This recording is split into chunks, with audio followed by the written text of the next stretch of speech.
Hey everyone, in this quick tech how-to video, I'm going to show you how to change your full name and also your cash tag inside of Cash App. Changing your name and how other users send and request money from you is super easy. You can change your name to whatever you like and as many times as you'd like, but you can only change your cash tag, the name others will send to, 2 times after the initial name that you set. So make sure here that you choose one that you want to use for a while. Another thing to remember, anytime you change your name, anyone who had your old name will need to know your new one. When you're ready to change your names, open the Cash App and from any screen tap your profile icon on the top right.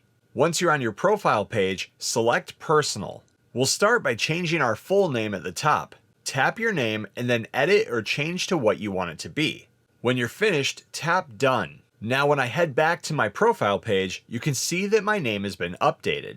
Now to change your cash tag, head back into Personal and then this time select your name under Cash Tag.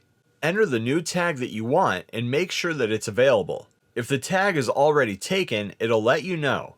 When you have one that's available, hit Set. You will then get a prompt asking you if you're sure and that you only have a limited amount of times that you can do this. I've never changed mine, so it's telling me that I can do this 2 more times. When you're ready, hit Confirm. Your cash tag will then be changed. And again, remember, once you make these changes, you'll need to let people that you use Cash App with know the new names in order to connect in the future. And that's how you change your full name and your cash tag inside of Cash App. Thanks for watching. Please like and subscribe and stay tuned for more quick tech how-to videos.